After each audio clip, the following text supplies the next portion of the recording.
Testing, testing, testing, 1, 2, 3.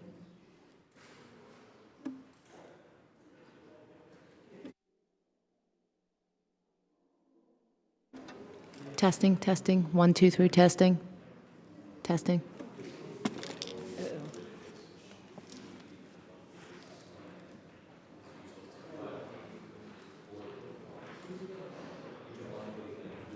Testing, testing, 1, 2, 3, testing, testing.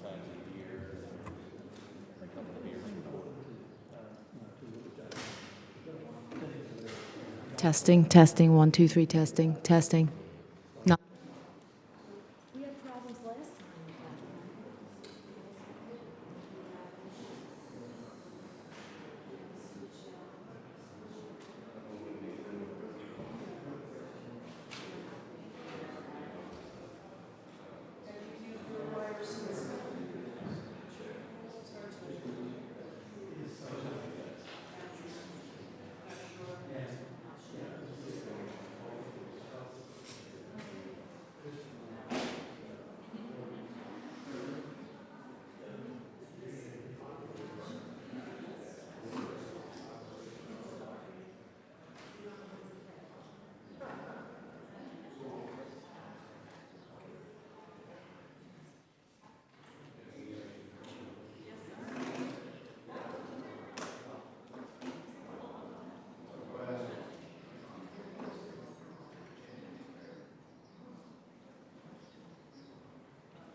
Testing, 1, 2, 3, testing, testing.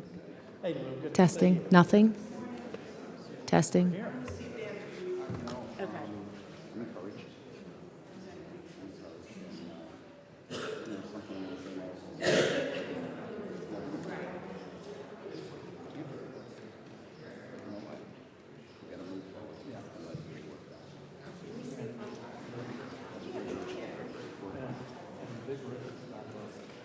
That's what I closed with. That's absolutely. I was partnered in place when the Senate sent out. I know. I mean, is it, you know, is it, no, you know what? They're potatoes. They are. Yeah. And we were potatoes first up, and one of the things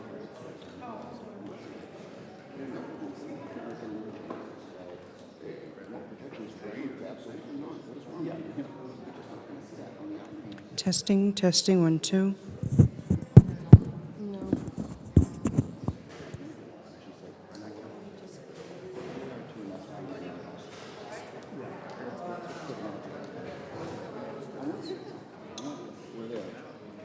We're in good shape.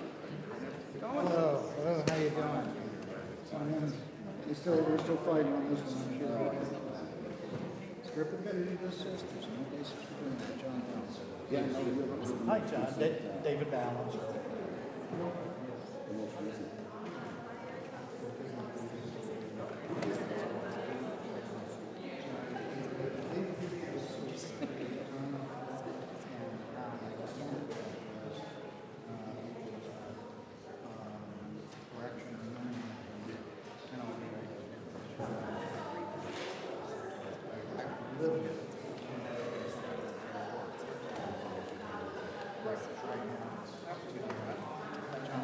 John David Balance. Good to see you.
that's a big change.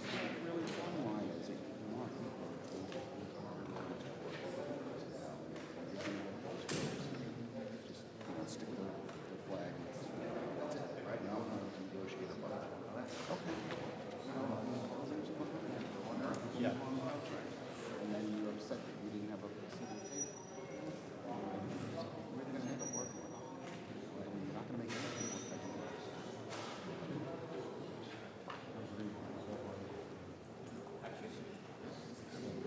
Those working together to want to advance the system somehow.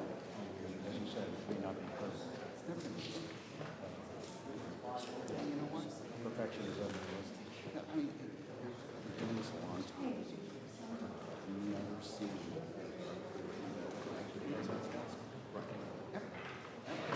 you know, everyone's different. Well-intentioned things in the It's used as this is a deliberate design. It's a kind of patch to respond to one complaint areas. It's a big deal.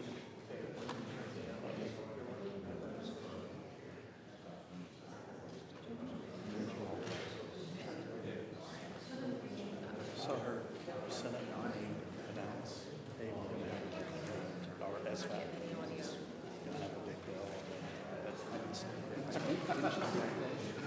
I heard that there would be an announcement that they were introducing a short one, and then Wednesday will be the introduction.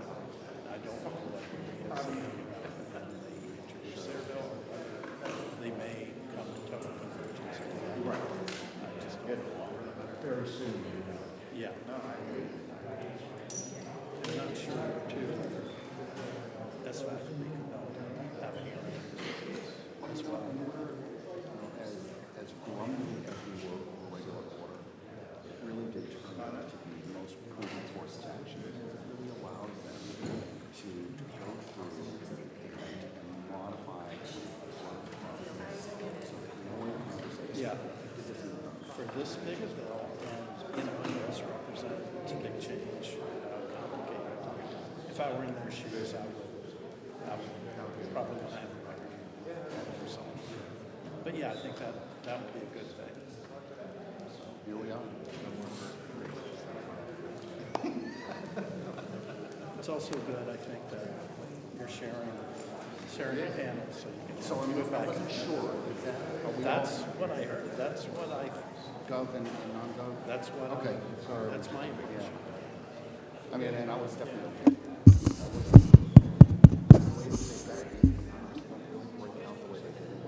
Right. I mean, I think traditional protocol has the administration first and BSOs, but I think it's legitimate that you have a lot more back and forth. And not only that, it tailors boundaries for our Yeah, the loss of interest. yeah.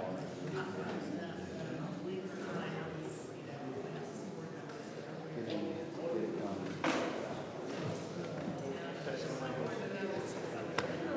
Get in, get it done.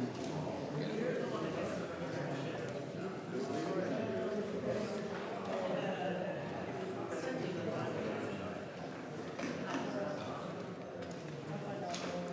Hey, Dave.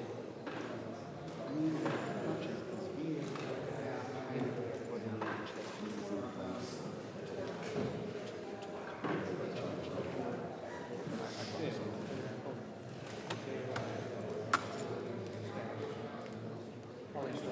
I think there's really more change on your end, isn't there? No desks, offices. Testing, 1, 2, 3, testing, testing, testing.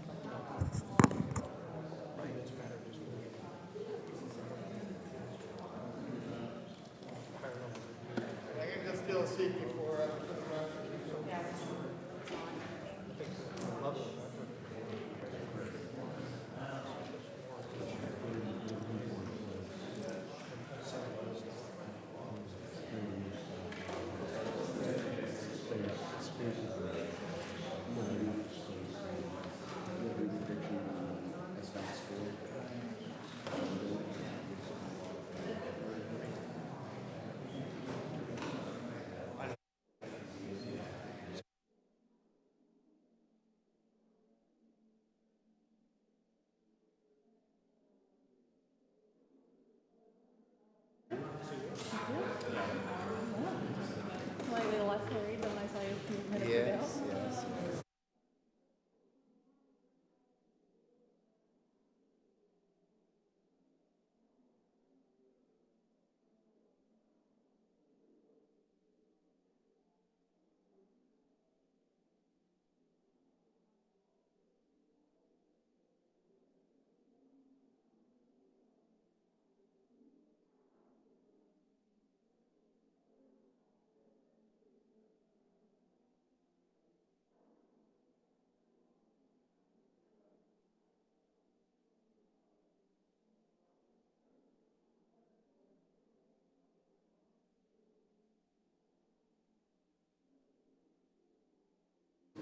Testing, sound check. 1, 2. Anything? Okay. Sound check for the court reporter. Testing, 1, 2. Sound check. Testing.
Good morning. The hearing will come to order.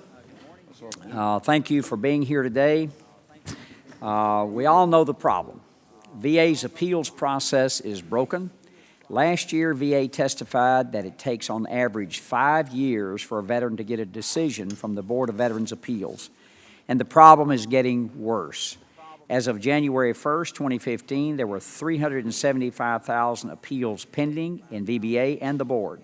A little more than 2 years later, on April 1st, 2017, VA's backlog had grown to 470,000, a 20% increase.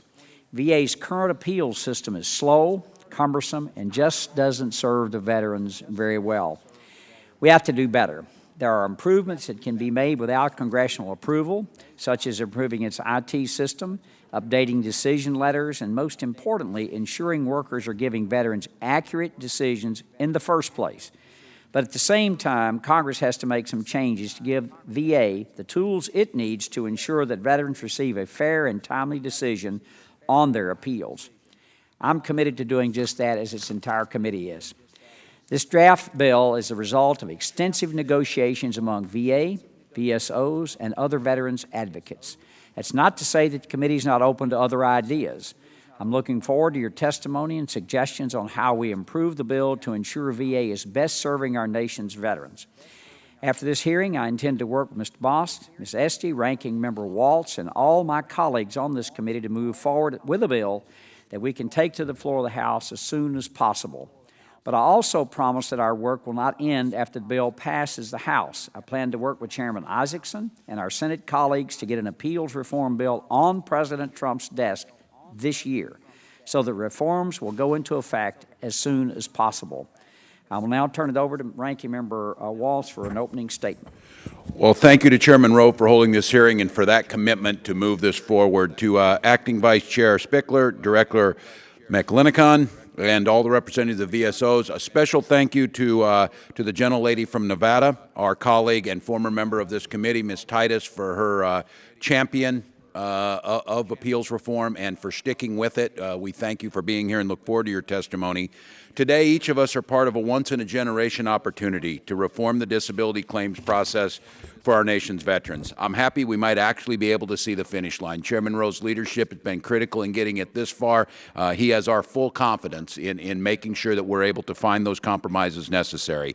I want to pay tribute to the role of the VSO community. Always plays in legislation, of being there and willing to work through this, of bringing hard decisions to the tables and working through compromises where we could get them, all in the name of what is best for veterans. Without them, the best policy ideas and technical expertise would mean nothing, because it would not have the coalition it takes to pass and implement this. I know not everyone is in total agreement. We look at all points of view which received testimony today, but the process has been inclusive, it has been transparent, and it has been bipartisan. I am proud of that and thankful to the Chairman's leadership for that. I also want to thank VA Secretary Shokin for the integral role that VA has played from the beginning. VA helped to pull stakeholders together, provided expertise, and consistently made appeals reform legislation a top priority for these past 3 years. Veterans need this legislation to be passed into law. The system is broken, and we are responsible for fixing it. We need the fix to work and not create new and unforeseen problems. I know Chairman Bost and Ranking Member Esty have been working hard to do that, and I thank them for taking this and going with it and improving on it and getting it to this place. I'm here today to do my part to encourage members on our side of the aisle to do the same for veterans. Find this partnership, find the working solutions, and get this thing over the finish line. Thank you, Mr. Chairman, and I yield back the remainder of my time. I thank the gentleman for yielding. With that, I yield to Mr. Bost, the author of the draft legislation we're considering today, and who can detail what the proposal would do. I understand that Mr. Bost, the chair of one of our subcommittees, intends to introduce appeals legislation today with our colleague, Ms. Esty, and I'm pleased that the bipartisan cooperation by the leaders of the Subcommittee on Disability Assistance and Memorial Affairs, and that, Mr. Bost, you recognize. Thank you, Mr. Chairman. I'd like to start off by thanking the Subcommittee Ranking Member, Ms. Esty, who has worked hand in hand with me with this important issue. She and I co-hosted a roundtable earlier this year with the VA and the stakeholders, and I'm looking forward to introducing this legislation with her later today. This proposal incorporates the same provisions that were negotiated among the Department and the VSOs last year, and which passed this House as part of the H.R. 56 20 on September 14th of last year. The base agreement between the VA and the VSOs would give veterans more options when pursuing their appeals, including the chance to get a faster decision by waiving their right to have a hearing or submit new evidence. One of the compromises made by the VSOs last year was to end the duty to assist after VA issues the initial decision. However, the compromise also gives the veteran the right to keep the original effective date of the claim as long as the veteran files new and relevant evidence on his or her claim within a year following a VA decision. While last year's bill was a good start, my bill goes further by including help for more than 470,000 veterans who currently have an appeal at VA. My proposal would allow some of the veterans who have been waiting for years to get decisions on their appeal to take the advantage of this new system. Unfortunately, we must limit the number of veterans who can opt in because VA is concerned that if too many veterans opt in, the new system will be overwhelmed and unable to operate successfully. Members are also probably aware that last March, GAO released a report that raised serious concerns about whether the VA is ready to change its appeals process. To address GAO's concerns about the implementation, this proposal would require VA to develop a detailed implementation plan, including how the department will update its software and training. GAO would then review VA's plan and let us know if there are any gaps. Additionally, the VSOs would work directly with the veterans appealing their decisions and would be able to review and comment on the plan. Moreover, the bill would require the Secretary to keep VSOs in the loop as the department works through the planning process. Before the reform could go into effect nationwide, the Secretary would have to collaborate with the VSOs and confirm that the department is ready to go. Finally, my bill would ensure that this transparency will continue by imposing rigorous reporting requirements so that we can ensure that the department is treating all veterans fairly. Mr. Chairman, I appreciate you holding this hearing today, and I yield back. Thank you, gentlemen, for yielding. Ms. Esty, do you have any comments? Yes, thank you, Mr. Chairman. And I'm very happy to join my colleague, Mr. Bost, here today, and the entire committee in our united effort with the VSOs and with the VA to improve this process. And I want to thank all of you and welcome to the committee the distinguished gentlewoman from Nevada who has been so key in making this happen and has been doing so much of the spade work. As we know, there are more than 470,000 veterans whose appeals are waiting.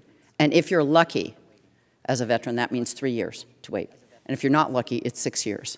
And if we don't do something, it's going to be 10 years. And that's just not right, and we know it. So our united effort here is to try to get it right. And our commitment to everyone on the committee, to everyone in the room, is to work with you and the VA so that we not just pass legislation in this body, in the Senate, get it signed, but then get it implemented in a way that really works. We're not here for headlines. We're here to serve veterans. And I want to thank everyone at the table, thank the chairman, the ranking member, my distinguished colleague and friend, the chairman of the subcommittee, and Ms. Titus for her extraordinary work in getting us to this place today. And thank you all, and look forward to rolling up our sleeves, getting to work, and getting it done. Thank you. Thank you, gentlelady, for yielding. And I will say that if you're unlucky, as has happened to at least a close friend of mine, you die before the appeal gets heard.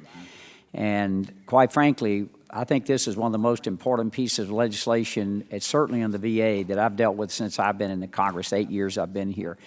And the reason is because we've got veterans out there waiting literally until some of them die before we get this resolved. And this is not a perfect bill, but it's certainly one that affects every single congressional. I know in my own congressional office, I spend more time probably with this than anything else we do, and I think all of us do. And to streamline this and to make it easier and better is absolutely what we should be doing. And at this point, I'd like to introduce our first witness. It's one of our colleagues, obviously, has been on the committee for many years. He's now moved to a different committee. But Ms. Titus, thank you very much for your passion about this. And with now, I'll recognize you for 5 minutes. Well, thank you very much, Mr. Chairman, Ranking Member Walls. It's an honor for me to be back with you today. I've missed serving on this committee and all of you personally. It's a little strange to be on this side of the table, though, instead of that side.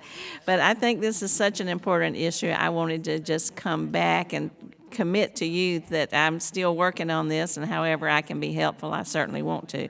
This Veterans Appeals Improvement and Modernization Act of 2017 may be one of the most important things that we do, because fixing this outdated appeal system has been one of my top priorities since I was the ranking member on the Disability Assistance and Memorial Affairs Subcommittee.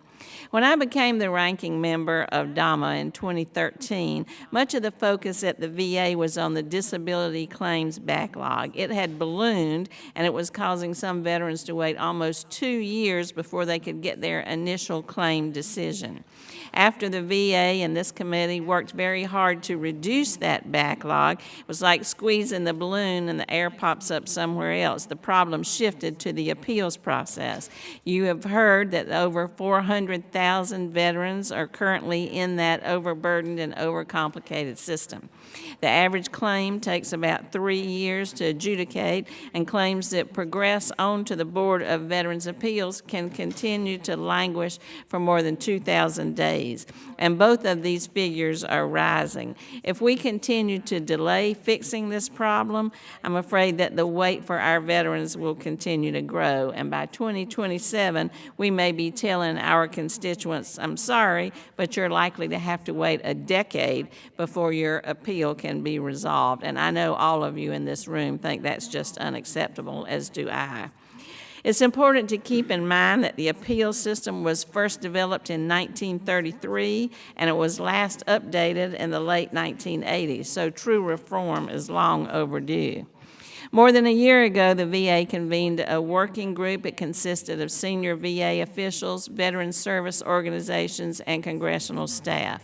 And the results of months-long work on that was the basis of the legislation you consider today. Last year, as you heard, I introduced the VA Appeals Modernization Act of 2016. It was passed by the House as part of a larger bill, but unfortunately the Senate didn't take it up. Now, I know you all are well versed in the details of the new proposed system, and I thank Chairman Bost and Ranking Member Esty for continuing to work on this legislation. I know that the additions and changes that you have made will just continue to move us in the right direction, and I thank you for those improvements. So I would just encourage this committee to move as quickly as possible to pass this legislation to the floor.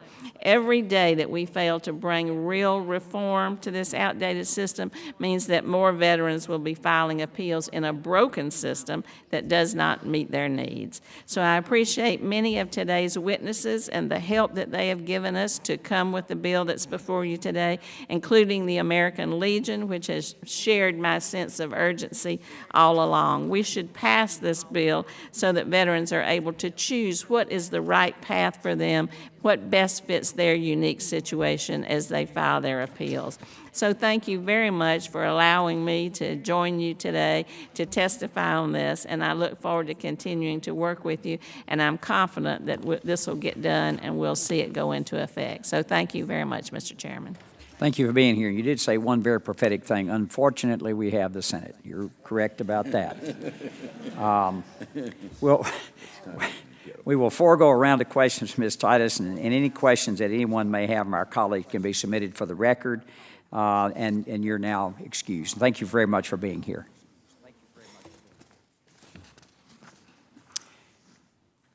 Our second panel can step up. Yeah, please. Thank you.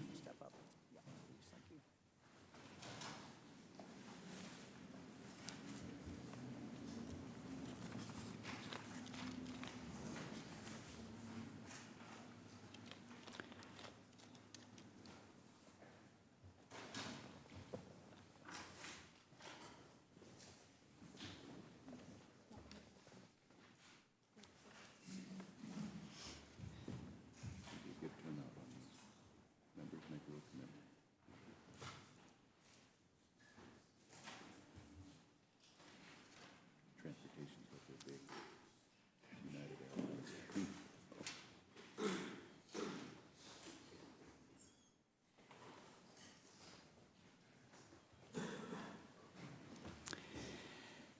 Thank you all. And joining us for our second panel this morning are David C. Spickler, the Acting Vice Chairman and Executive in Charge for the Board of Veterans Appeals.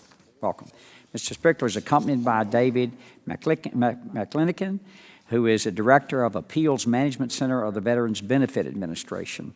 Also with us this morning are Louis C. Cheeley, the Director of National Veterans Affairs and Rehabilitation Division of the American Legion, Mr. Jim Marsalak, who is the National Service Director for the Disabled American Veterans, and Mr. Ryan Gallucci, who is the Director of the National Veterans Service for the Veterans of Foreign War. Thank you all for being with us here today, and thank you for the many, many hours of work you've done on this issue.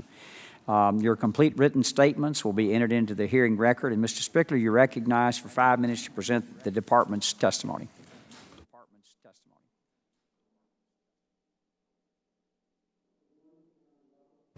Ranking Member Waltz and members of the committee, thank you for inviting us here today to discuss critical reforms needed to improve and modernize the VA appeals process. The bill we will be discussing is a necessary step to transform an appeals process that is failing veterans. Joining me today is Dave McLanigan, the Director of VBA's Appeals Management Office. Dave and I both share Secretary Shulkin and Undersecretary Murphy's commitment to getting appeals reform done this year. The Secretary has made it clear that appeals modernization is one of the Department's top priorities. Thanks to the committee's efforts, I am confident that working together, we can achieve appeals reform for veterans. The current appeals process is confusing, inefficient, takes too long, and provides veterans with no real choice. In the current process, appeals have no defined endpoint. VA adjudicators and veterans are instead engaged in a continuous loop of evidence gathering and re-adjudication of the same appeal. The cycle of evidence gathering and re-adjudication means that appeals often churn between VBA and the board to meet legal requirements with little to no benefit flowing to the veteran. The multiple layers of adjudication built into the current appeals process exacerbate delays even more. Without significant legislative reform to modernize the appeals process, wait times and the cost to taxpayers will only increase. The good news is that we have a better alternative for veterans.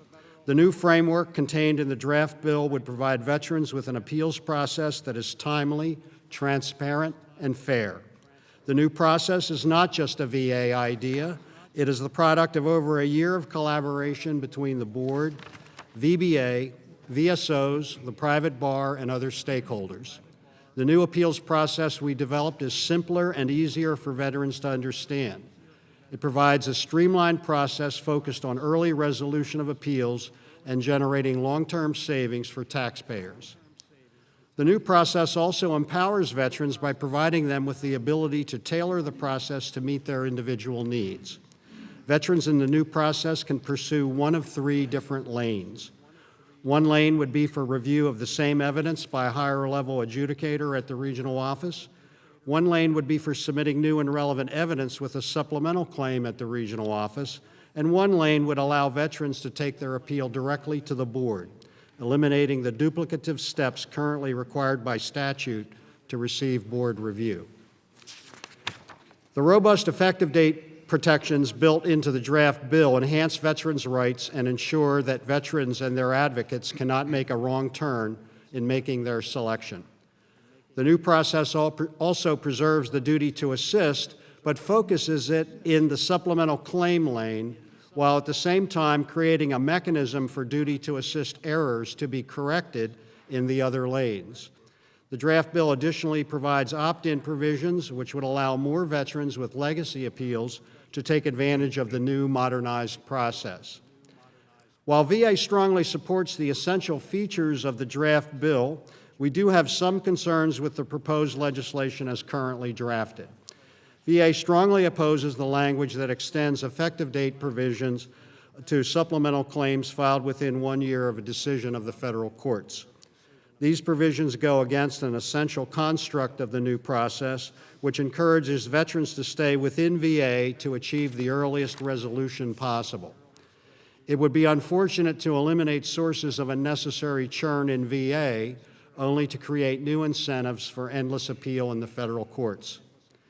VA also believes that the proposed certification of readiness provision is problematic. Given the annual nature of the budget cycle, it would be impossible for the Secretary to predict the level of resources provided by appropriations actions in future years. Moreover, the certification provisions are incompatible with the provisions that allow veterans to opt into the new system 1 year before the effective date of the law. We are committed to working with the committee to resolve this conflict. VA also opposes some of the notice and reporting requirements contained in the bill, although we look forward to working with the committee to better shape these provisions in a manner that achieves adequate protections for veterans and robust information for congressional oversight, while at the same time uses administrative resources wisely. We appreciate any opportunity to work with Congress to further refine this legislation. Mr. Chairman, this concludes my statement. We again thank you and the committee members for your hard work on appeals reform. It is critical that we get appeals reform done this year. We would be pleased to respond to any questions that you or the other members may have. Thank you, Mr. Spickler. Mr. Chile, you're now recognized for 5 minutes, representing the American Legion. I've been testifying from witness tables just like this for over 10 years. And in all that time, I don't think I've ever seen a perfect piece of legislation make it all the way through the legislative process and get signed into law. No bill is perfect. Chairman Rowe, Ranking Member Walz, and distinguished, dedicated defenders of veterans who proudly serve on this committee. On behalf of Commander Schmidt, the national commander of the largest veteran service organization in the United States of America, representing more than 2.2 dues-paying members, and combined with our American Legion family, whose numbers exceed 3.5 million voters living in every district in America, it is my duty, honor, to present the American Legion's position on how to improve the Department of Veterans Affairs claims and appeals process. All progressive legislation is an experiment. As a government, as a community, we take calculated risks and do our best to prepare for the unintended consequences. This legislation is no different. It's not perfect, and it never will be, and that's okay. The American Legion applauds this committee for having the restraint and vision to craft the legislation loosely enough to give the VA enough flexibility to build a new program as needed. Bravo. It isn't possible to successfully legislate every detail of a program. That's what regulations are for. Good legislation gives the government the necessary tools and guidance to perform the task and then charges them with carrying out the intent of Congress. In your opening statements, you all talked about what this legislation will do and why it's important. No need for me to repeat that again. Our value to you isn't telling you what you already know. It's being able to provide you with the grassroots intelligence you can't get from your offices here on Capitol Hill. Feedback from the veterans, their families, and the advocates who work with them every day. That's how we serve you and the government, and that's how we will work together to ensure that this new program, Appeals Modernization, will be a success.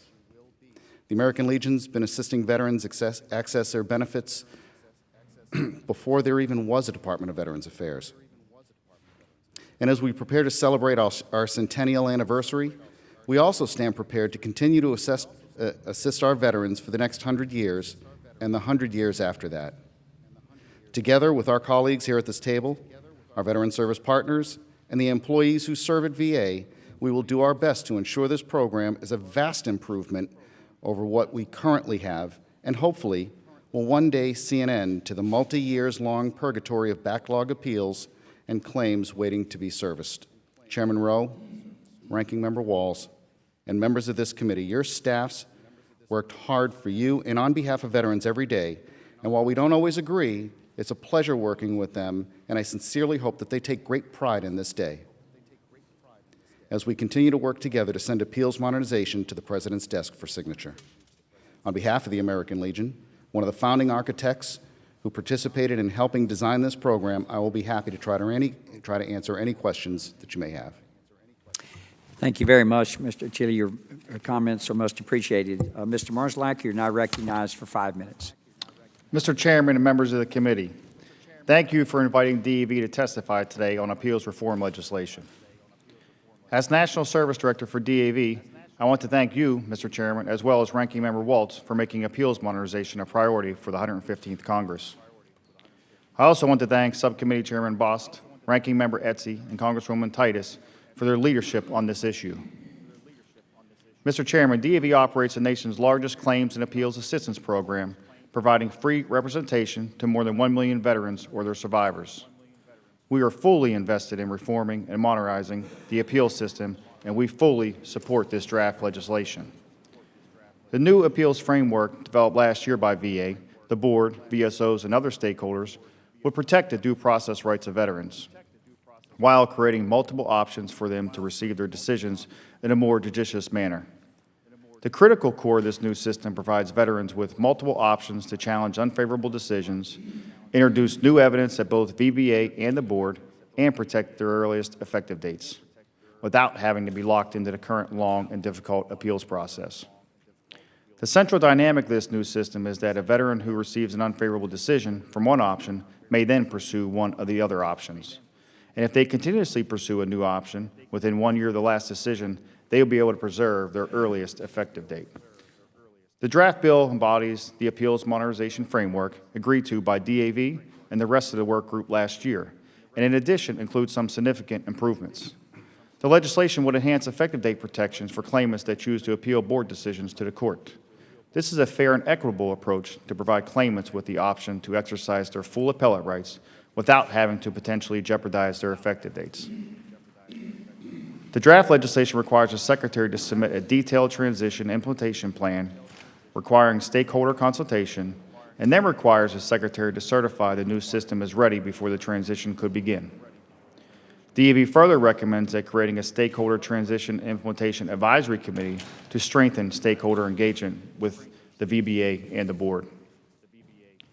The draft legislation also contains detailed reporting requirements by VA with oversight by GAO. DAV recommends that all VA plans, metrics, and reports be made immediately available to the public. My written testimony has a number of recommendations to strengthen the legislation. I'll comment on a few key recommendations. First, we believe the terminology in the draft bill used to distinguish the two board dockets, compounded by separate evidentiary time periods associated with each, could cause confusion and add unnecessary complexity to the board's processing of appeals. The first docket is the non-hearing docket for appeals without new evidence and without a hearing. The second docket would be the hearing docket for claimants who want a hearing or will submit new evidence. However, claimants who choose a hearing docket must then elect whether they request a hearing in the hearing docket or to request no hearing in the hearing docket. DAV recommends new terminology to distinguish these two dockets, such as using terms new evidence and no new evidence, rather than hearing and no hearing, because the hearing itself is also evidence. We also recommended the time periods when evidence could be submitted to the board be streamlined as follows. For the hearing or new evidence docket, the board should accept evidence within the filing of the NOD and continue to accept it for an additional 90 days if no hearing is elected, or until 90 days after a hearing when a hearing is elected. In addition, we recommend the board consider creating a third docket for those appeals that will include new evidence but do not request a hearing. With just two dockets, veterans who submit new evidence but do not request a hearing could be forced to wait months or even years waiting in the same docket with veterans who request a hearing. Mr. Chairman, the draft legislation being considered today represents a true collaboration between VA, VSOs, other key stakeholders, and Congress. With the additional improvements recommended by DAV and others, it could provide veterans with quicker, accurate outcomes while fully protecting their due process rights. We remain committed to working with you, VA, and other stakeholders to resolve any remaining issues and swiftly passing and enacting comprehensive appeals reform early this year. That concludes my testimony. I'll be happy to answer any questions that you or members of the committee may have. Thank you. Thank you, Mr. Merslak. I think some of your suggestions have already been accepted. Thank you for that. Mr. Ryan Gallucci, you're now recognized for 5 minutes to present your testimony for the VFW. Thank you, Mr. Chairman. Chairman Rowe, Ranking Member Walls, and members of the committee, on behalf of the VFW, I want to thank you for the opportunity to testify today on appeals reform. The VFW's 1,900 accredited representatives around the world represent nearly 500,000 veterans and their VA benefit claims. This legislation will have a tremendous impact on all the men and women our professional advocates serve every day. The VFW supports the committee's effort to reform and modernize the VA appeals process to better serve the needs of veterans. Over the years, the process has morphed into a bureaucratic leviathan that most veterans cannot understand. And for veterans who disagree with their rating decisions, they have no way to determine whether choosing to appeal is a reasonable course of action. And if they choose to appeal, exercising their due process rights can take up to half a decade. This does not sound like a veteran-centric, non-adversarial process. The goal of this legislation is to once again build a process that focuses on veterans, one that is easy to navigate and protects veterans' rights. Last year, the VFW was one of many stakeholders convened to discuss modernizing the process, and we believe this legislation would build a framework for adjudication that the VFW strongly supports. However, we have several recommendations for the committee to consider to ensure that the new framework satisfies our shared intent. Each of these items is outlined in our prepared testimony. For the balance of my time, I would like to focus on why the new framework is beneficial to veterans, why protections for clear and unmistakable errors, or Q, must be preserved, and our concerns on legacy appeals. The new framework will do three things to improve the claims process. First, it will improve notifications to ensure veterans can understand their ratings. Second, it will offer more recourse at the local level.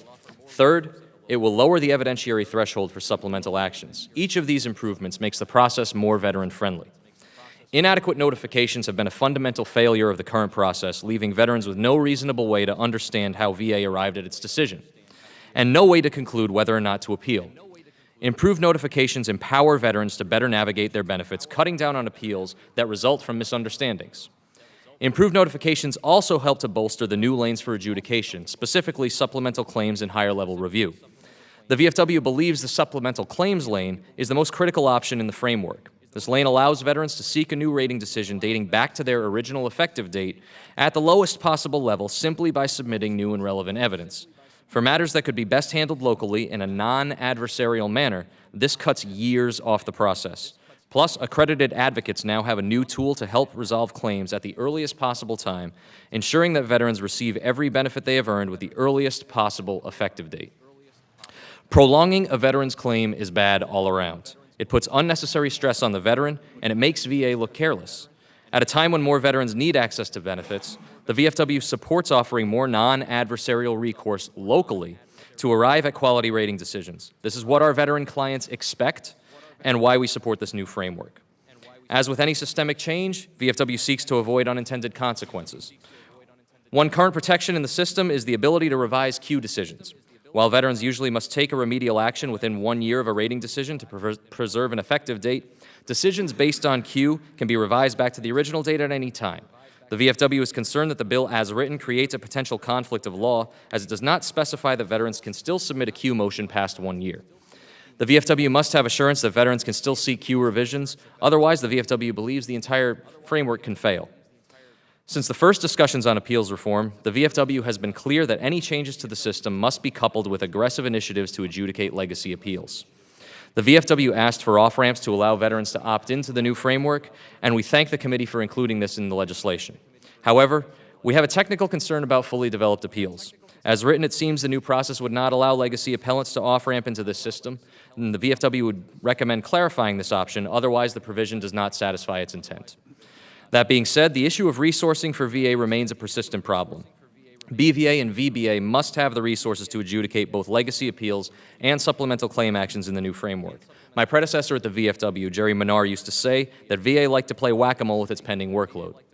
Every time VA faces a crisis, VA reallocates its resources to focus solely on the crisis, neglecting other work. This only breeds further crises. VA must have the resources to manage its workload, otherwise we'll find ourselves back here discussing another backlog. The VFW is encouraged by this legislation and strongly supports efforts to build a more veteran-centric appeals process. For years, we've been stuck in the same place, afraid to act out of fear we will make the wrong decision. But if we stay put, the situation will never improve. That's unacceptable. It's time to improve this process. We look forward to working with the committee to advance these critical reforms, and I'm happy to answer any questions that you may have. Thank you.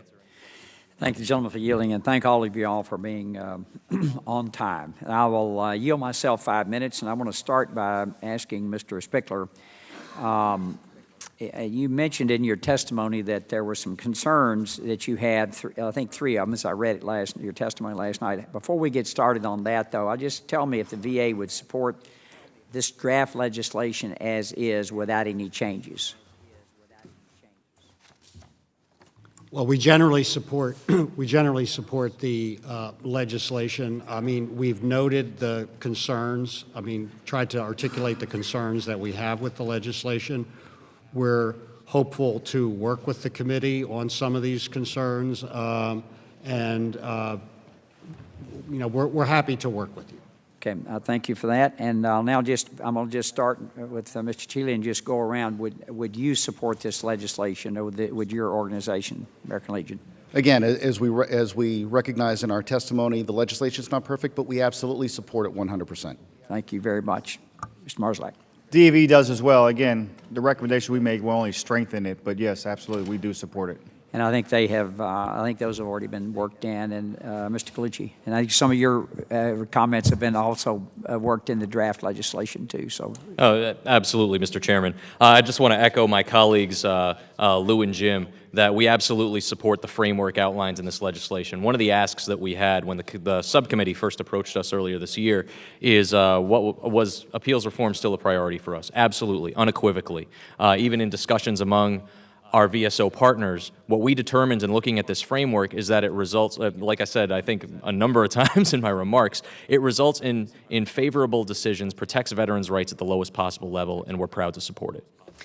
Well, I'm delighted to hear this, and certainly I think from our standpoint on the committee, it gives us some direction about where we need to go, and as a matter of fact, for the whole Congress, where we need to go with this. I very much appreciate your forthright answer, no beating around the bush.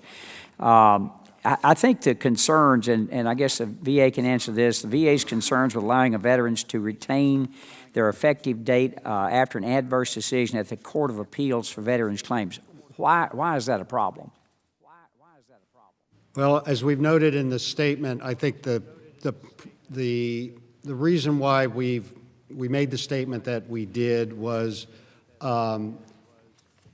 it goes against the original design that was prepared over a year ago with all of the stakeholders, and it, as a matter of policy, I mean, the principle was to try to achieve the earliest resolution possible, and we felt that in allowing veterans to stay within VA or create a situation where veterans could stay within VA and file supplemental claims after an adverse determination within the agency, that would result in the earliest resolution of the claim possible. I mean, I think the concern we have is that by affording effective date protection after a court decision, you're essentially you create the possibility of elongating the process in which veterans could go appeal then to the court and then still end up coming back to the agency and filing a supplemental claim after a much longer process. I mean, again, it's our concern and our comment. We're more than happy to continue a dialogue on this and work with you, with the committee on this, but that's. But would it be a deal breaker? I'm sorry? Would it be a deal breaker? In other words, we have up here, we always have something that's, you stick one more thing in there and we say, I just can't support that because of that. I wouldn't want to say. Does it rise to that level? I wouldn't want to say that anything about the legislation is a deal breaker. I mean, we're committed, the Secretary is committed to trying to achieve appeals reform now, as I've stated. We've articulated our position on the matter, but no, I would not say it is a deal breaker.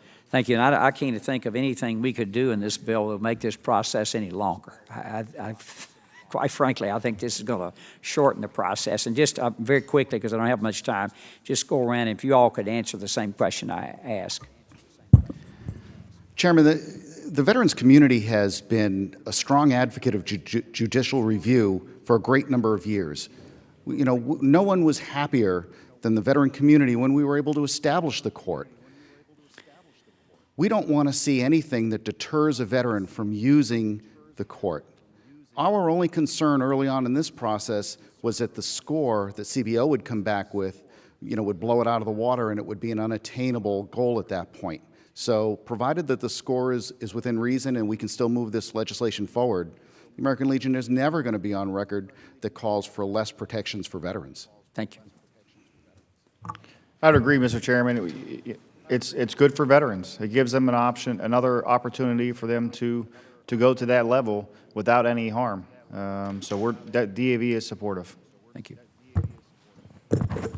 Well, thank you, Mr. Chairman. I can't add much more than what my colleagues have already said. The VFW is certainly supportive of that as well. And as Lou said, making sure that veterans have due process protections all throughout the system. My time's expired. Mr. Waltz, you're recognized.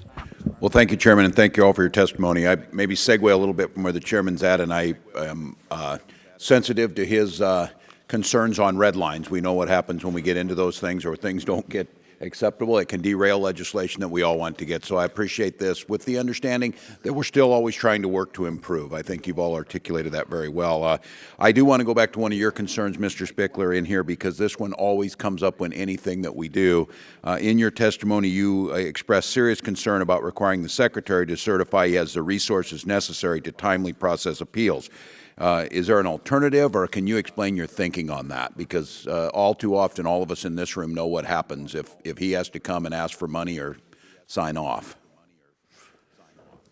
I'll try and explain our thinking. The concern, the idea of a certification that's not really the concern. It's not necessarily that. It's what I guess it's what the Secretary has to certify too. Our concern is that because of the opt-in provision, allowing veterans to opt into the legislation 1 year before before enactment, which was added.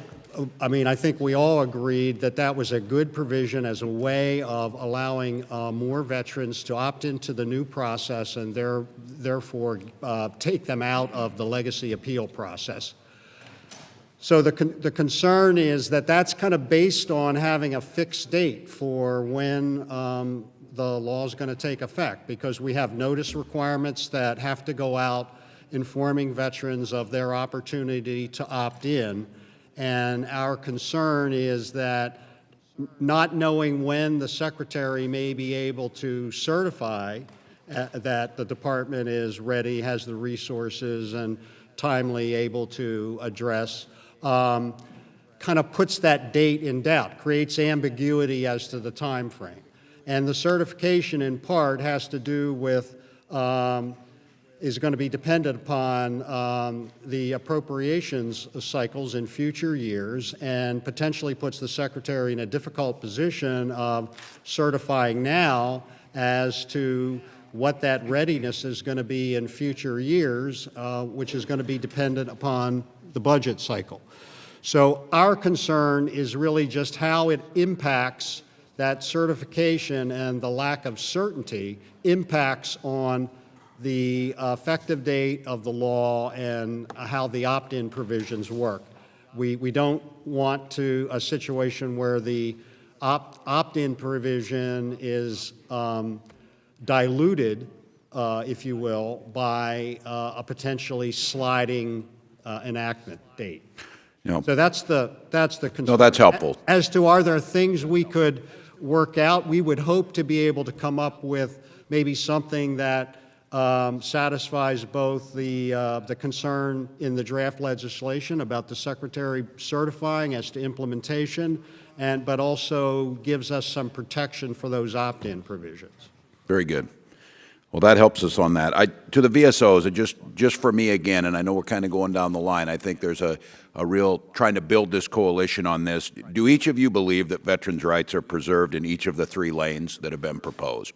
I know we're being a little redundant, but I think it's important for us to hear that from you. We absolutely believe that, and that was the foundation of the framework. And just real quick to Mr. Speckler's comments, we see the certification as an enhanced partnership between Congress and the Department. And in our view, there was going to be no one who would be better qualified than the Department to testify to this body on when they'd be ready to launch this program. Yes, that was one of the very first things we did in the work group was talk about why do veterans appeals, and it's about protecting their effective date. So that was the first thing we took off the table. Anything that we create, we have to take that out of the equation to make sure the veterans have options and are protected no matter what they choose. So with a representative, without a representative, they can't be harmed in any lane that they go to. So it's definitely great. I would agree with my colleagues from DAV and the American Legion. The way the VFW looks at this is, as I said in my remarks today, is that prolonging a veteran's claim is bad for everyone. And that's what we do with the current process. If a veteran doesn't understand their decision, many times they're driven to appeal. And then they're caught up in a years-long bureaucratic quagmire. I have a close friend who reached out regarding his claim very recently. It had been so long that VA had contacted him, he didn't remember exactly what he appealed. That's absurd. Veterans should have recourse at the local level, and many times that's where our organizations provide advocacy. We provide it at the local level, at the community level. It gives veterans options to pursue what they believe is fair recourse and to do it in a timely manner and do it locally. Well, as a veteran and a member of your organizations, I'm glad you're there for us, so thank you. Thank you, Mr. Wallace. Mr. Boss, Chairman Boss, you're recognized for 5 minutes. Thank you, Mr. Chairman. An important part of this legislation is something that wasn't included last year, and that is the fact that a process by trying to deal with the backlog. Mr. Spickler, if you could tell me, how do you plan to handle the legacy appeals and then the backlog, and after the reform bill is already put in place? What do you see that will come to pass? Well, obviously, the resources we have will have to be devoted to both the new appeals as well as the legacy appeals, and we all know the importance of dealing with the legacy appeals. So the thinking would be we would certainly devote resources to make sure that we addressed all new appeals in the new process in a timely manner, and which will be a more efficient adjudication process than the current process. And then the remaining resources that we have will be devoted to working the legacy appeals and making sure that we make as strong inroads as we can on, reducing that inventory of legacy appeals over time. Do you have a rough guess of which ones are so difficult that they're going to be difficult to move that backlog on, or which ones we can get to quickly so we know what we're trying to do to get as many handled as quick as possible? Is there any way to try to estimate that? Well, I'm not sure we can estimate based on the difficulty. I mean, we would know how many legacy appeals there are versus the new appeals, if you will. So we would know what resources we need to devote to maintaining timely disposition of the new appeals, and then devote the remaining resources to the legacy appeals. And I'd invite my colleague, Mr. McClanahan, if you have additional comments you'd like to make on that as well. So, Chairman Bost, the opt-ins that we've designed would have a large impact on that. A lot of our resolution of appeals occurs in VBA before it ever gets to the board. So of the 11 to 12% that appeal, only 4 to 5% end up going to the board. So that's a lot of resolution that occurs at the VBA level. And we have about 220,000 notices of disagreement pending. When we get to the point where we process those NODs, they will have an opportunity to opt into the new process. So a lot of that opt-in is going to be occurring at that point where we have most of our inventory. So of the 465,000 are pending, roughly half of those are going to have the ability to opt in fairly quickly. Just to answer your question about the resource allocation, in any modeling that we've done, it's roughly been about a third of our resources would be on the new process, operating it timely, and about 2/3, as Dave said, all the rest of our resources would be allocated to legacy appeals, and that would be about 2/3 of our appeals resources. In addition to that, The intent is that we would figure out exactly what additional resources we might need and work that in the budget process every year.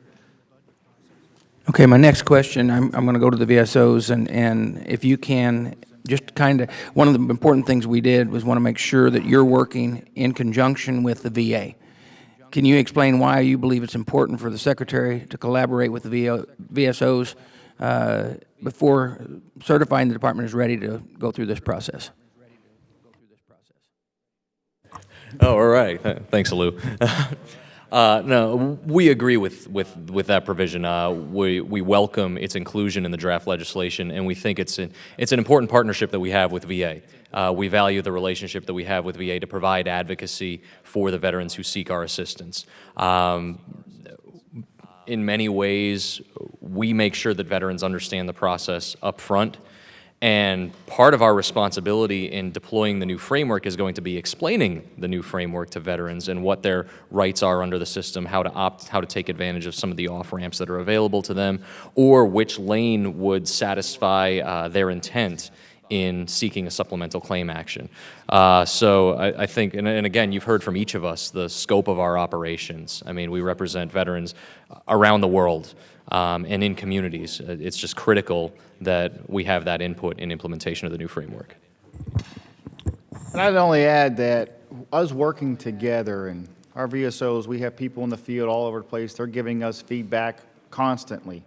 So that feedback and working alongside VA and saying, hey, this is what we're hearing, this is what we're seeing, that's important. And from day one in the work group, us being together, most of the time we were an afterthought. In years past, they would develop something, then we'd be sitting here disagreeing with everything they were saying, right? We don't want to do that anymore. We want to work together to develop something that's good for veterans all around. So it's very, very important that we continue that partnership all the way through the entire process.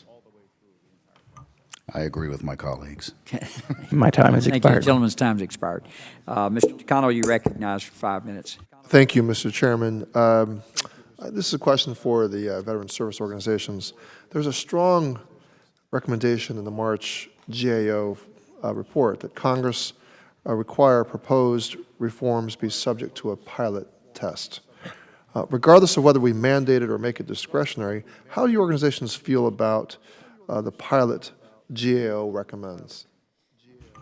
Yeah, so going back to the previous question that Mr. Speckler answered from Congressman Bost or Chairman Bost, I think it's well addressed in this new edition of this new revision of the bill. And what it does is it gives the Secretary the opportunity to introduce this as the Secretary sees that he's ready to do that. And he'll do that, with the consultation of VBA and BVA. And I think those concerns are largely answered. And I would add to that it adds a layer of complexity that's really unnecessary in DV's opinion. How cases are processed today all over the country with a national work queue, they're going here, they're going there. So doing a phase-in or a pilot is very difficult to do because how do you do that? So let's say the state of California, only California is participating, but they're processing claims from 12 different states. So now they got employees are doing 2 different types of work as well. So we feel it just adds an unnecessary layer of complexity that they don't need at this point. Great. Go ahead. Oh. Go ahead. Yes, please. And I would reiterate Jim's point about the practicality.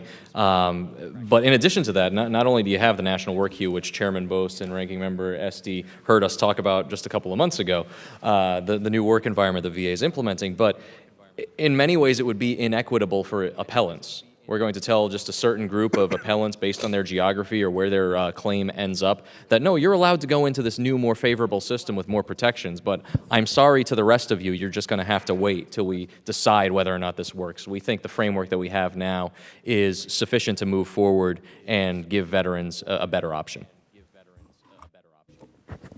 Well, thank you. I think I got a sense from all of you where you are on that, so I'm going to not ask the VA to really comment on that. Under a new modernized system, a veteran who wants to submit only evidence to BVA, and this question is for the VA, but does not have a hearing, that veteran is required to wait in the hearing docket.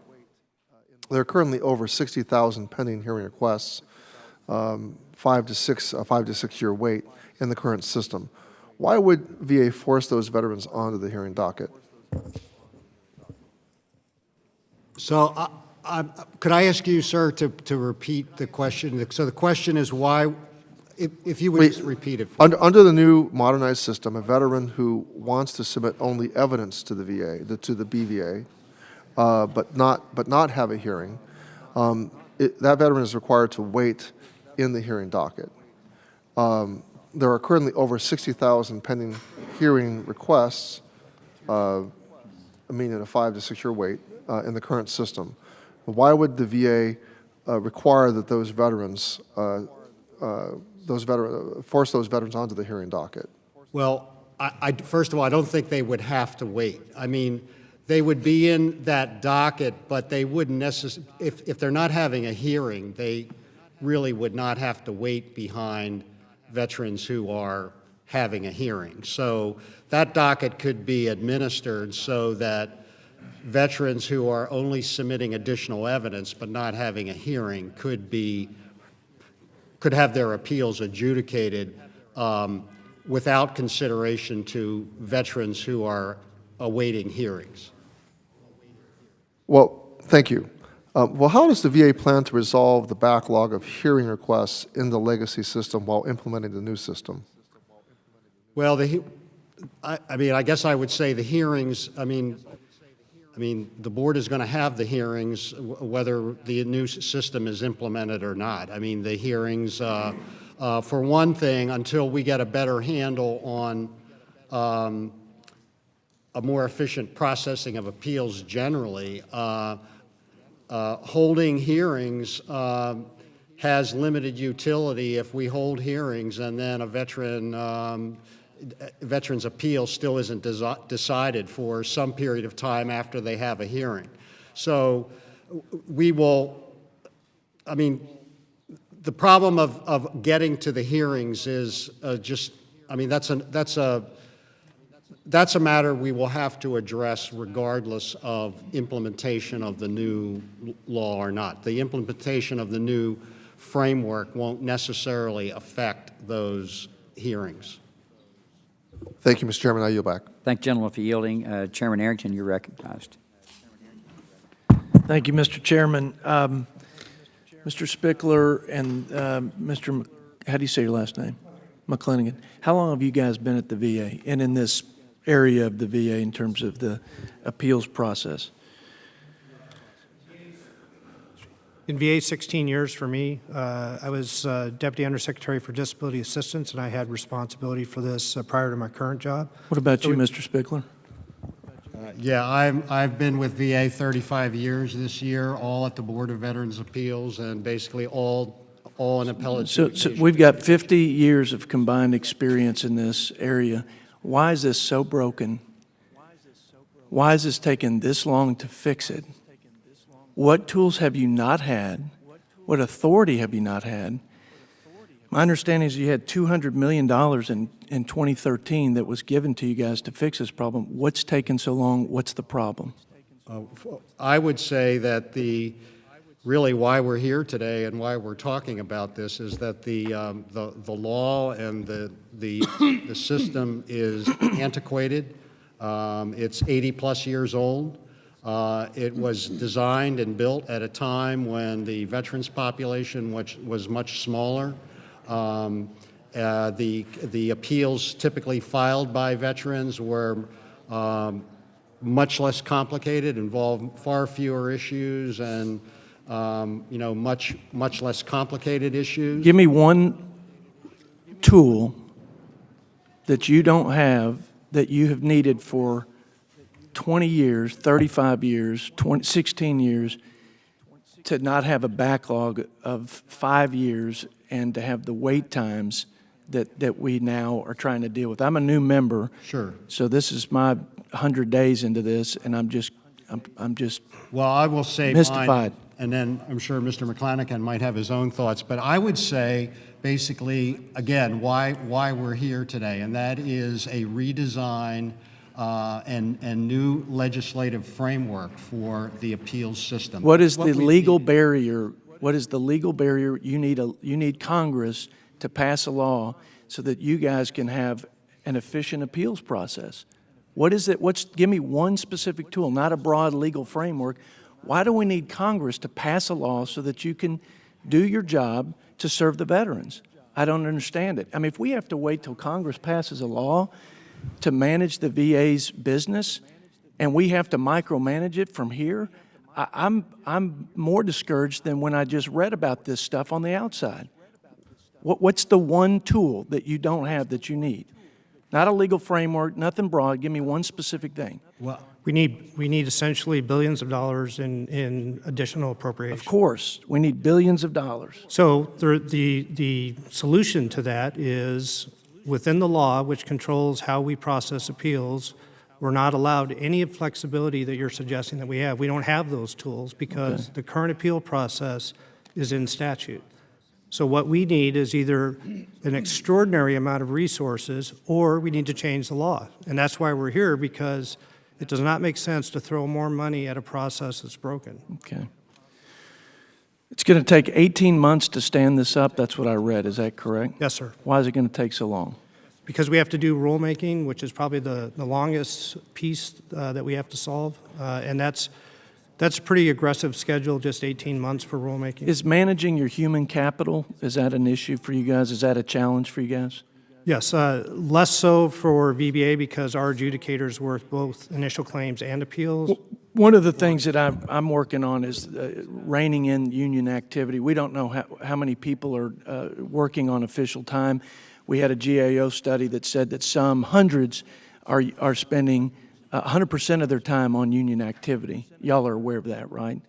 The law says that it's got to be reasonable, necessary, and in the best interest of the public. Do y'all think it's reasonable and in the best interest of the public for VA employees to spend 100% of their time on union activity? Just yes or no? I mean, I certainly agree with you that Just yes or no, please, because I got to work down the line. Yes. You do think it's reasonable to No, spend I don't. I No. agree with your position. Okay, No. thank you. What about the VSOs? Is it reasonable, necessary, and in the best interest, yes or no, for veteran employees, VA employees, spend 100% on union activities? Yes or no? Is it reasonable?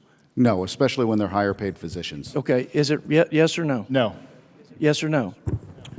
Well, no, but for a longer answer, that's why we talked in our testimony about the resources that VA would need to be focused on adjudication, not ancillary tasks. Thank you for your answers. I yield back, Mr. Chairman. Thank you, gentlemen, for yielding. Ms. Esty, you're recognized for 5 minutes.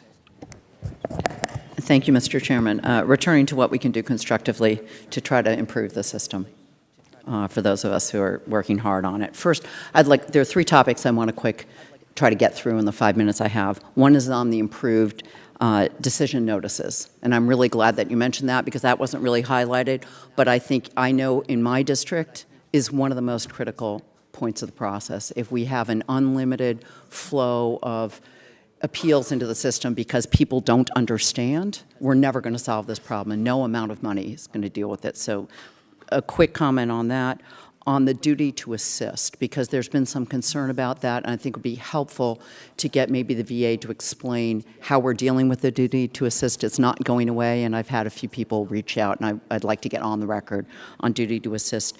And to return to the legacy appeals, so you have a chance at the end of the table on the VA to think about the transparency issues for our oversight on those legacy appeals. How are they going to be tracked and not just reclassified, so that we don't find we're getting calls in our office and suddenly it looks like they're being resolved and they've actually just put in a new queue and the clock's been reset. There's going to be a whole lot of trouble if we hear that. So let's quick start, if we can, on the importance of the improved duty notices, decision notices. Thank you, Ranking Member Esty. Improved notifications, I did spend a lot of time talking about that, but I think that's also indicative of the anecdote that I gave before. The friend who reached out, the letters and notifications that he saw in e-benefits didn't articulate anything that he needed to understand the scope of his appeal that was pending. That's unreasonable. And that's one of the legislative authorities that we are seeking to codify. This has been a persistent issue over the years. Are veterans armed with the information that they need to navigate these benefits? I keep going back to it, the rhetoric on this. This is supposed to be a non-adversarial process. Veterans are supposed to file paperwork and claim a benefit. That's what this is. But what we've built is something that becomes adversarial very early on, and unnecessarily so. If we improve notification letters, we cut down on that. Veterans understand their rating decisions. It makes our jobs as advocates easier. We spend a preponderance of our time just explaining the scope of a rating decision and the evidence that would be required to either pursue a higher rating or whether or not it's worth appealing a rating decision. I can't stress the importance of improved notification notices enough. It's transparency, and it arms veterans to navigate their own benefits.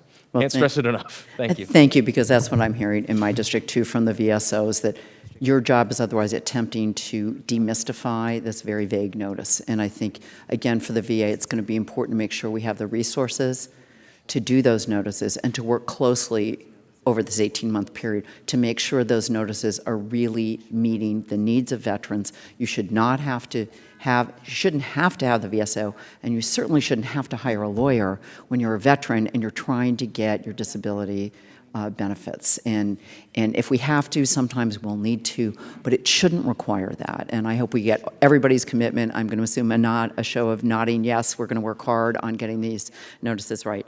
All right, to turn to the VA, can you explain a little bit how the duty to assist, where, I think you're all in agreement, so on the duty to assist, what's happening to that? Because again, we've gotten questions. I know the chairman and I want to make sure that all veterans understand it's not going away. Where is it going to? Who's going to be satisfying that duty within the VA? I'll start, and then I'm sure Mr. McClanahan may want to add more to this, but primarily the duty to assist would be in the supplemental claim lane at the Veterans Benefits Administration, where a veteran, by filing a supplemental claim, is basically saying to VA, I want to file this supplemental claim. I have additional evidence I'd like to present to be considered, and that is where the duty to assist would be focused. The higher level review lane, as well as the appeal to the board lane, are lanes in which the veteran is primarily seeking a direct review, a higher level review of the adjudication that's already been done. So the focus there is on whether there was error in the decision that was made, not so much in additional evidence that could be relevant to his or her claim. So that's how I would describe it. Dave? Just quickly, I think maybe that's one of the problems we made before was we talked about removing the duty to assist, and that's where there was always breakdown between us and the VSOs. And that's the breakthrough we had here working together was we're not removing the duty to assist. We're just pulling the process that we have now apart and putting the duty to assist where it makes sense. So we are not removing the duty to assist. We've liberalized effective dates. This design is better for veterans than what they have now. Thank you. I appreciate that. I realize my time has expired, but if we can follow up on that transparency issue of tracking those legacy claims, because I think that's something we all share. We want to make sure that's done properly. Thank you, gentlelady, for yielding. Dr. Dunn, you're recognized for 5 minutes. Thank you, Mr. Chairman. So I would like to address my comments to Mr. Speckler and Mr. McClanahan. I think we're all concerned about the delays in we're almost waiting for veterans to die through these VA appeals processes. Is it actually the process, the legal structure of the process that's causing these incredible delays in handling those appeals? Extreme delays? Is it the laws, the way they're written? Is that what I understood you to say? Yes, it is. I mean, that's the primary reason. I mean, the system that is in place today basically provides sort of continuous evidence submission. For example, at the Board of Veterans Appeals, in most instances, the board is not really acting as an appellate agency reviewing and adjudicating. Do I understand, because we're all on the clock here, do I understand then there's basically no end to the appeal? The appeal goes on and on and There's no on. end, plus the record can be drastically changed from the time that the original rating decision in VBA. The medical record could change. Yeah, the medical evidence of record could be completely different. It could be, and so it just allows for this endless churning and endless readjudication. Okay, so let's change our because part of us, I think all of us have this gestalt that the pace of work at the VA is slow. I mean, I'm a surgeon. I've worked at some of the VA hospitals in my residency programs, and you know, it was pretty common to have 4 patients in the morning, 4 in the afternoon. Now, you know, there isn't a private medical practice in the country that could survive on that pace. I mean, what is and is that the pace throughout the VA, by the way? That's the first question. Is that the pace of production throughout the VA?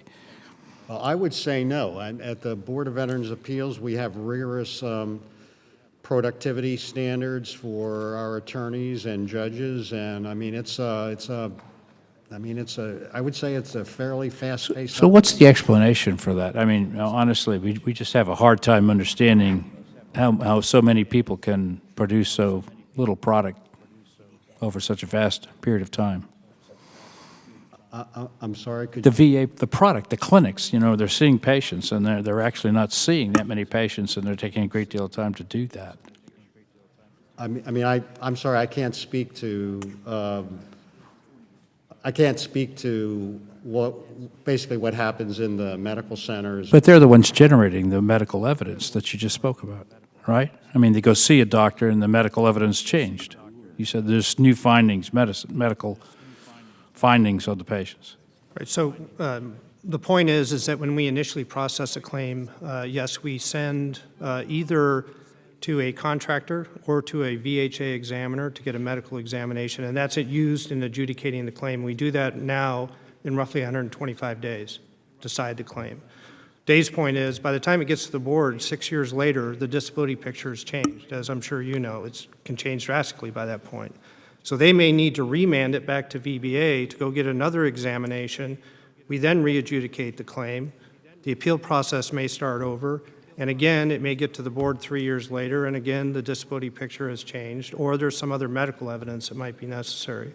Dave's right, we can't speak to timeliness of or how productive doctors are in doing treatment, but as far as the medical examinations that we get them very timely. It's just a matter of the disability changing over time in a slow process. Thank you, Mr. Chairman. I yield back my time. Thank you, gentleman, for yielding. Mr. Splon, you recognize for 5 minutes. Thank you very much, Mr. Chairman. Good morning, everyone. Mr. Spiegler, and maybe Mr. I can't say your last name, so I'll call you Mr. No, I don't. Mr. David. And this may sound, you know, way off, but here we are trying to settle all these ways of making appeals more timely, making them more easier, maybe. The word duty to assist that Ms. Esty just brought up, does that include an obligation on the part of VA to assist veterans file appeals wherever they are in the United States? Does it change the duty? Does it include? Does it mean that VA, the department, has a duty to assist veterans with their appeals anywhere they are in the United States? So if I could take a shot at that. They have Veteran Service Organization representatives that help them file an appeal if necessary. Yes, I but the key understand point is But we have a statutory duty to assist in VA, whether it's in the initial claim phase or it's the appeal phase. All right. So once the appeal is initiated, we have to help them substantiate their claim. If we can. I agree. Now, see, I come from a place where you don't exist. There is no VBA staff, no VBA office. We get visits by VBA periodically, They stay for 6 hours. They come to one island and not visit the other 2 islands. Can you open this?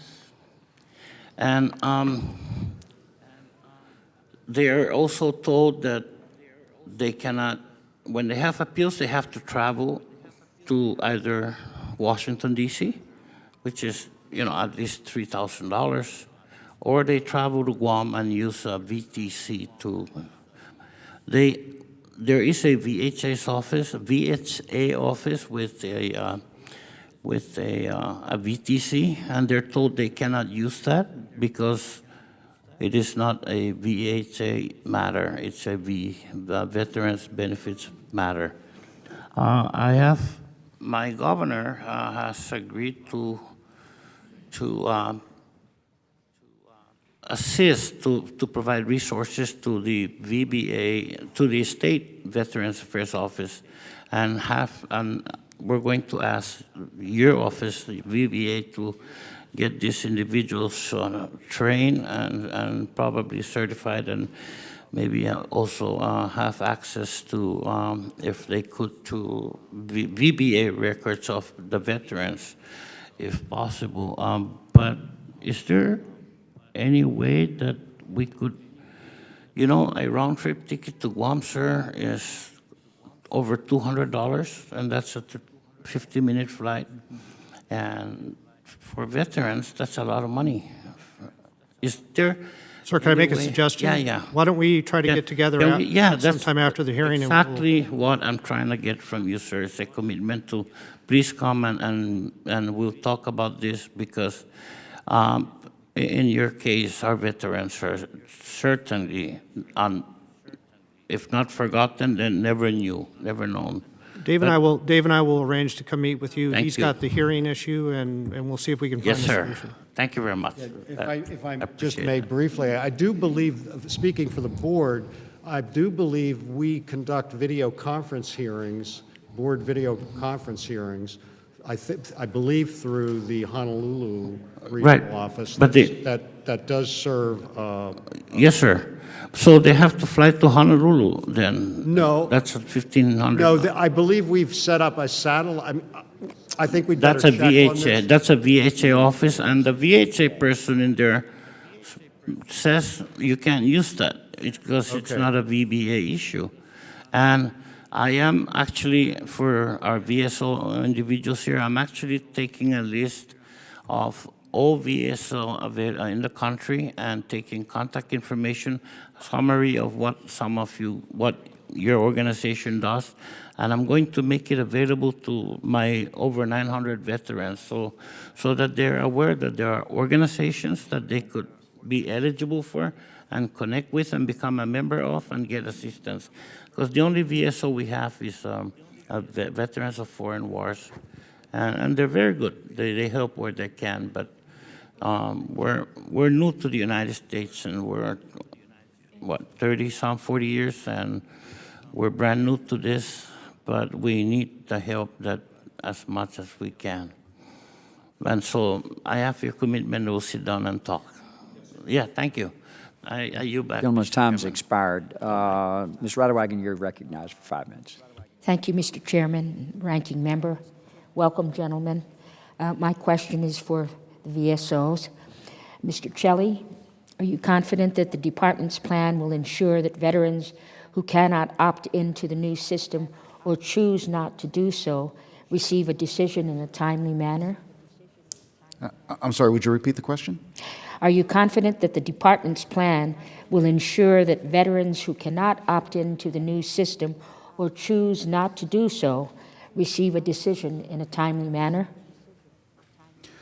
I think that if we don't implement the framework, they have no other options, and they will have the same wait time that they have today at a minimum, and that the new framework will start to dwindle down on the backlog. And one of the beauties of Chairman Bost's opt-in language is that it will allow the VA to adjust as necessary. So if the initial decision calls for a certain amount of veterans opting in to control the spigot so that it's not too fast and they don't get overwhelmed, Once they start to handle that and they start to understand how the process is going to have its benefits and its detriments, then they can open it up even further to allow for more legacy appeals to move over.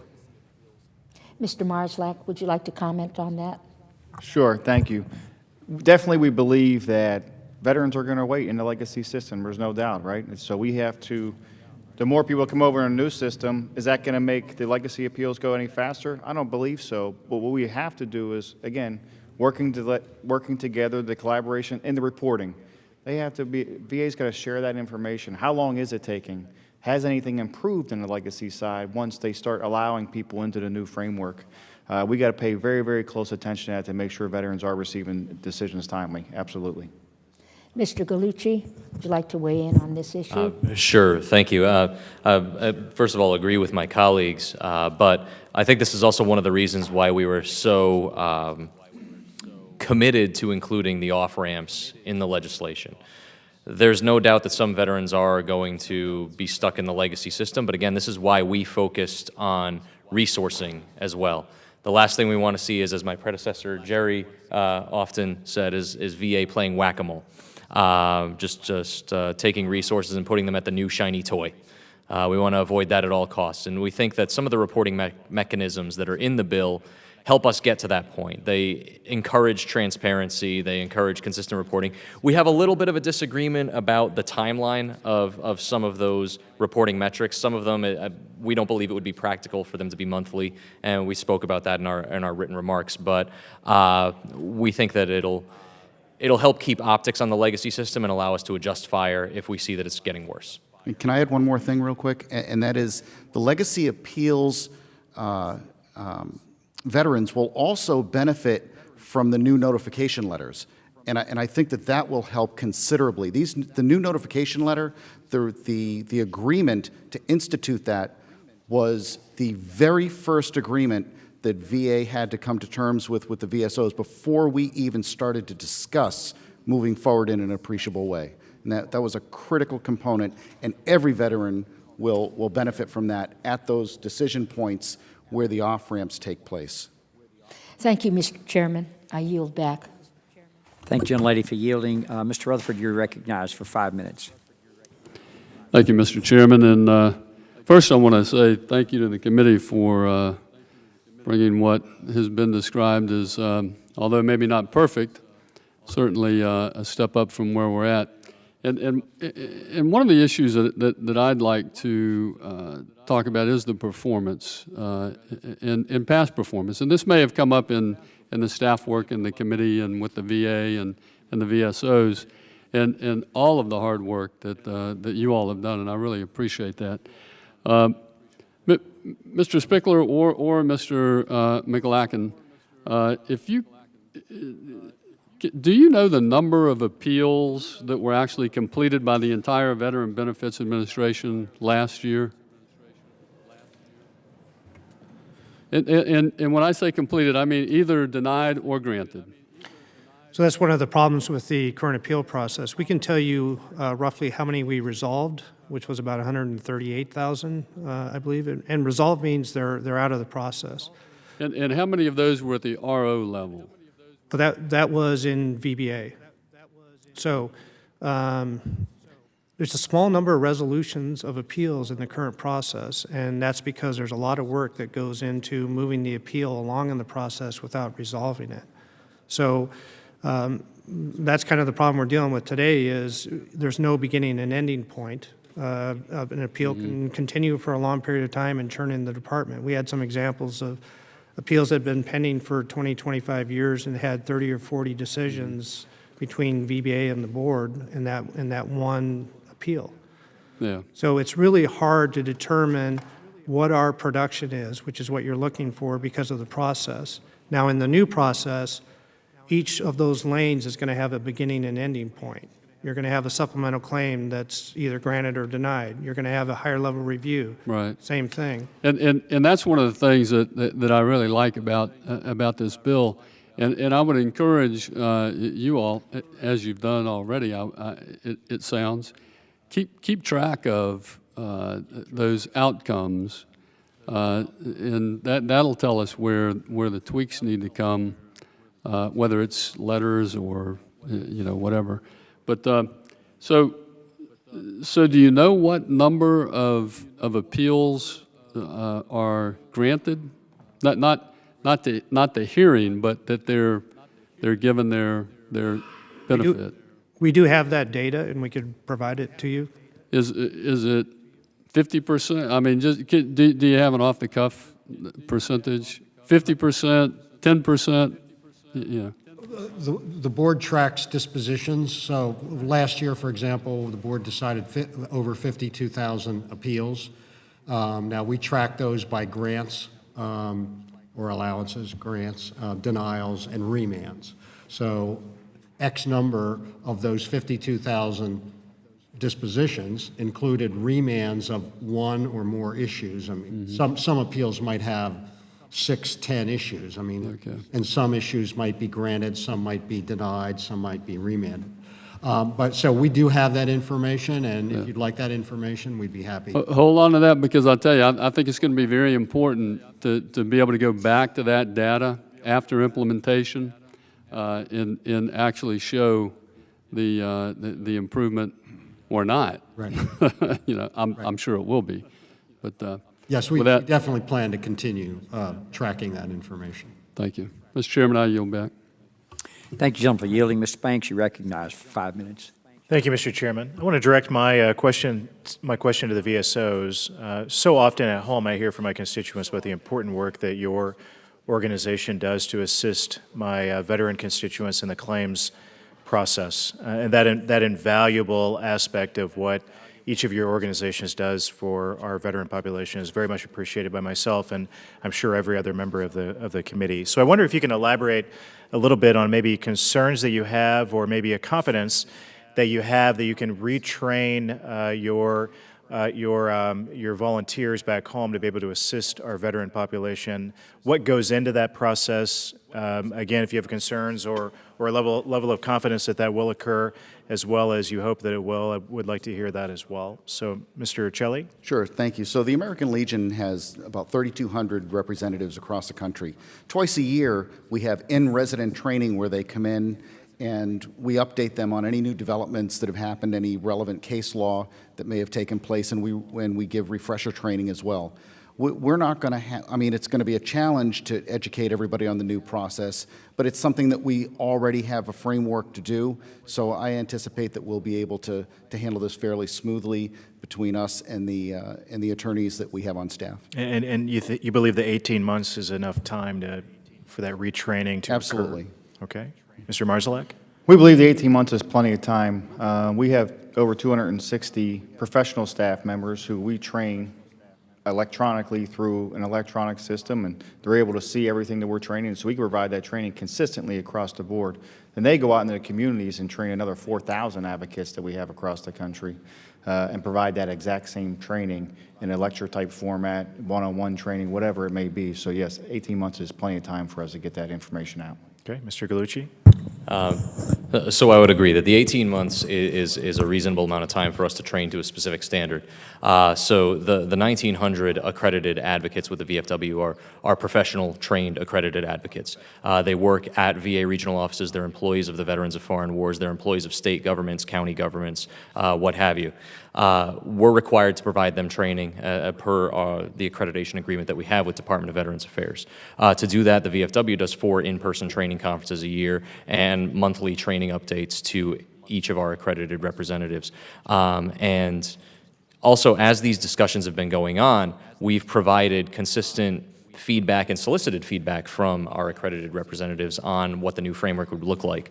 They're already aware that this should be coming down the pike, and they are prepared for what the new process would look like. Communication is going to be key with our clients. Certainly agree with you on that. And I think we're ready to accept that challenge. And I think our professional advocates in the field are more than willing to do this. Again, recourse at the local level gives veterans a clear rating decision within a year, gives them the steps to take to get a fair rating decision. So I think we're up to the challenge. Very good. Again, in closing, it's why I'm so proud to be a member of at least two of your organizations. That check that I write every year to be a member, I know that it goes toward the cause that you fulfill, and in exactly that process of helping so many who need the help. So with that, Mr. Chairman, I yield back. Thank you, gentleman, for yielding. Mr. Peters, you're recognized for 5 minutes. Thank you very much, Mr. Chairman. I want to thank you and Ranking Member Walz for having this hearing to discuss the current appeals process at the VA. This is the issue that I hear about most at home, and I'm going to say it for my own piece just because everyone else has. It's the same story. We have, in San Diego, the third largest veterans population in the country. And our office has helped countless veterans who've gotten bogged down in the appeals process with nearly a decade or coming on a decade to have an appeal heard. That's just not acceptable. One story I just wanted to share with you from my constituent was Monica's husband. He was a veteran diagnosed with ALS, and with her husband not working and his condition worsening, she just struggled to keep up financially. She appealed to the VA to increase her husband's benefits and provided documentation to ask for an expedited case due to her husband's illness and financial hardship. And unfortunately, by the time the appeals process concluded, her husband had passed away. We've heard examples like this before. They're heartbreaking. They're not just heartbreaking, they're wrong. And it's on us, all of us, to work together to do something about it. Our office will always help vets who need it, and we're honored to do that. We're proud to do it. But it shouldn't take congressional intervention to get veterans the help that they deserve.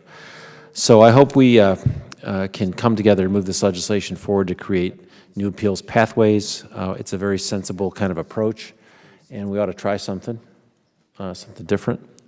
Let's take that risk. It helps the backlog, get the backlog down and fix the problem. Because every name on the backlog isn't just a statistic, it's a story like Monica's husband, who's not receiving the benefit he was promised that he earned in service to the country. So I can't stress the importance of this reform enough to me and to my constituents. I want to thank Mr. Bost and Ms. Esty for their leadership, Ms. Titus before her, and I look forward to pushing this thing on to a bipartisan approval in a Congress that is stuck on a lot of issues. I'm heartened that we're not stuck on this one, and I yield back.